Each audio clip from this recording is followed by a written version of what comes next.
O sistema de guiagem de ônibus foi testado mais recentemente em 1979, em Hamburgo, Alemanha, com um ônibus a diesel Mercedes-Benz.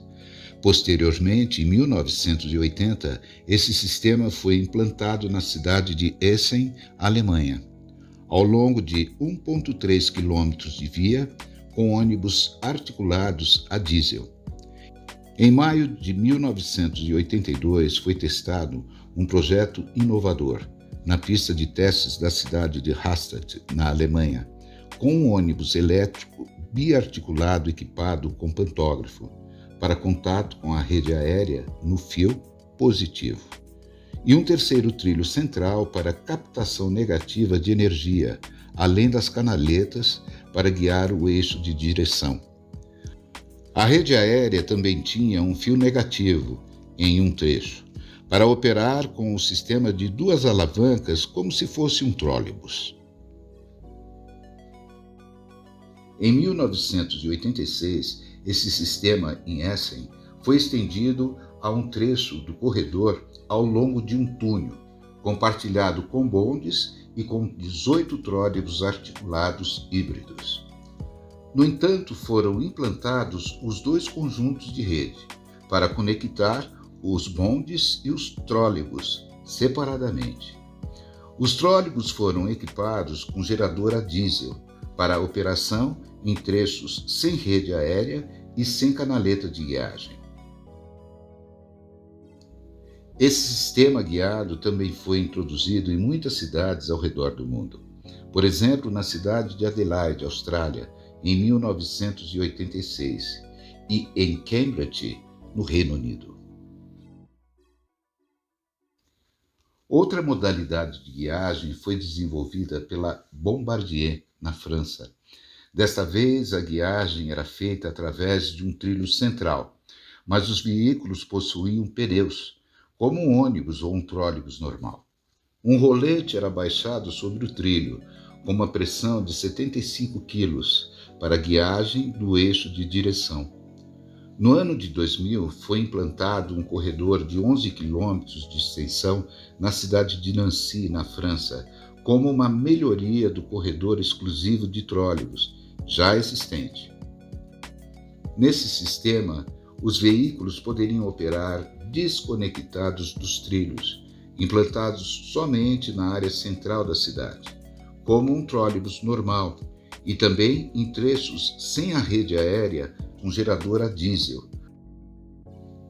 Outra variação desse modelo, desenvolvida pela Translor, utiliza dois roletes a 90 graus, aparentemente mais estáveis, com uma pressão de cerca de 85 quilos.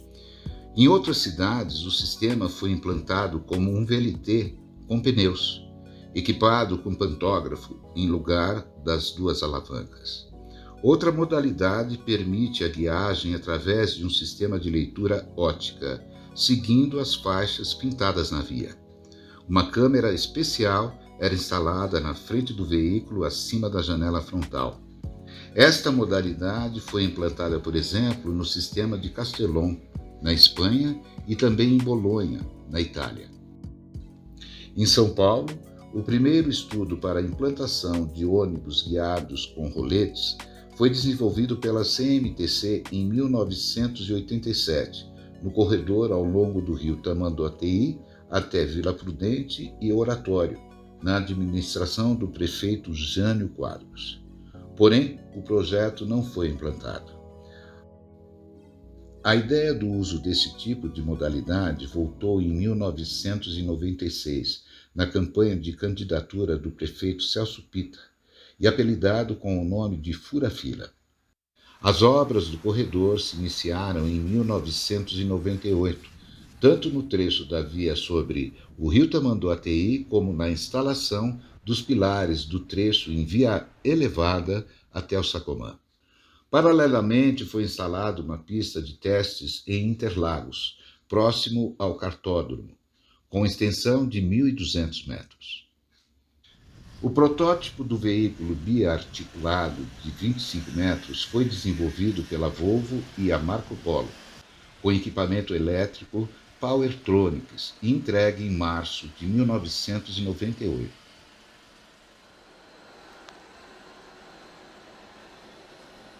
O veículo possuía tração independente nos 3 eixos traseiros, como um sistema redundante, no caso de falha de um dos equipamentos de tração.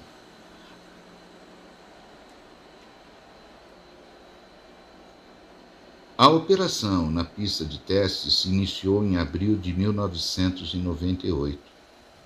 Foram testados 2 tipos de canaletas, com o piso de concreto com trilhos metálicos e com blocos de concreto pré-moldados.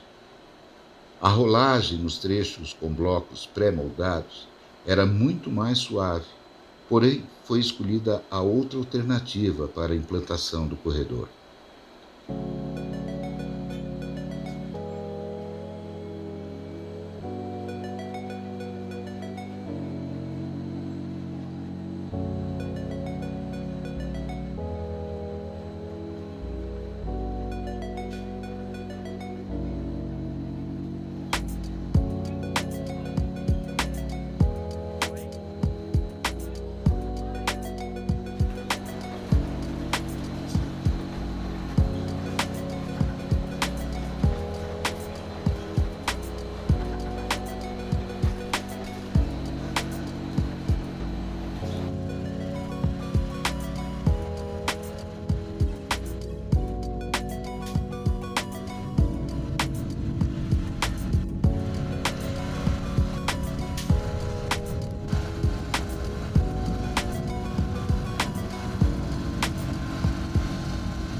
Foi implantada a rede flexível com suportes pendulares e uma subestação compacta com potência de 500 kW. O sistema pendular permite que os fios de contato possam ser suspensos, mesmo nos pontos de fixação, o que proporciona um contato mais constante das alavancas com os fios. Podemos notar esta movimentação dos suspensores no momento da passagem das alavancas.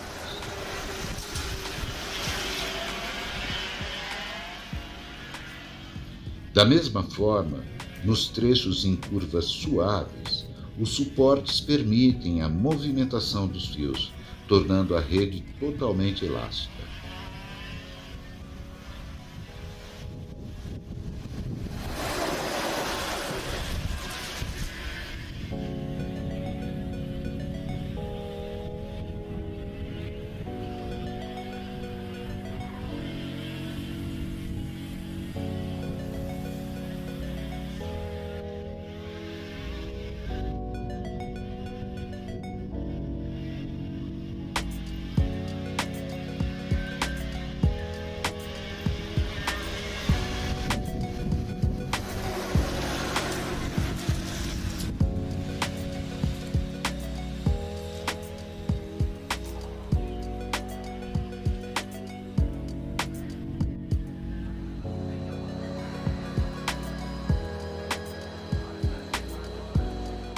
No trecho com guiagem, a intervenção do motorista não é necessária no volante de direção, controlando somente a aceleração e a frenagem.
A partir de outubro de 2000, no último ano da administração de Celso Pitta, se iniciou o teste em um trecho de 1.800 metros do próprio corredor, entre o terminal Parque Dom Pedro II e Praça Alberto Leão.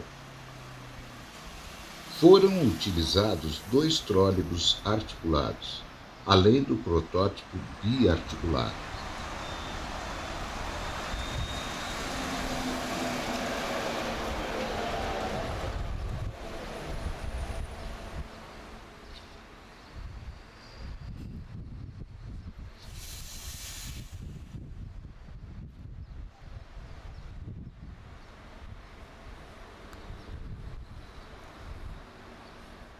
Também foi montado um quiosque, onde a população pôde conhecer um pouco do projeto em uma exposição e recebendo um certificado de participação dos testes.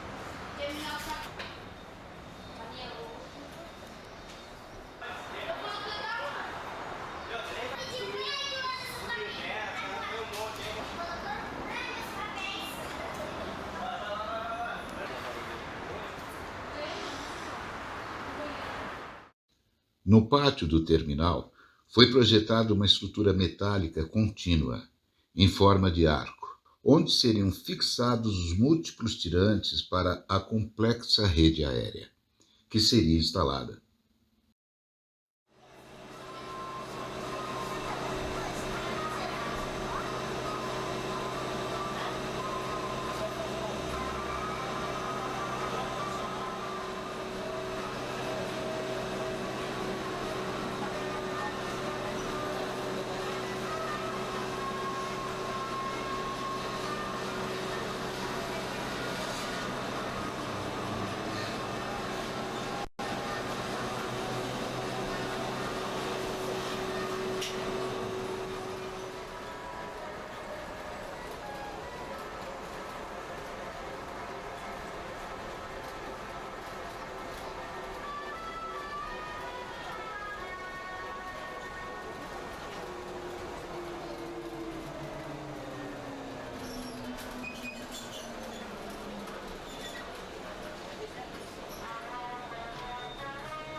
Porém, com a eleição da prefeita Marta Suplicy para o governo de São Paulo em 2001, o ousado projeto foi cancelado. Mas na próxima administração de São Paulo por Gilberto Kassab, o corredor foi inaugurado, utilizando ônibus diesel e sem sistema de guiagem automática. Apesar disso, o corredor exclusivo, sem semáforo ou esquinas, proporciona uma velocidade média de mais de 30 km/h, sendo o corredor mais eficiente da cidade de São Paulo. Entretanto, a característica principal com o uso da tração elétrica não foi contemplada, sendo este um ponto negativo. Se o projeto original tivesse continuação, hoje teríamos uma malha básica de corredores de média capacidade, totalmente segregados, eficientes e sustentáveis.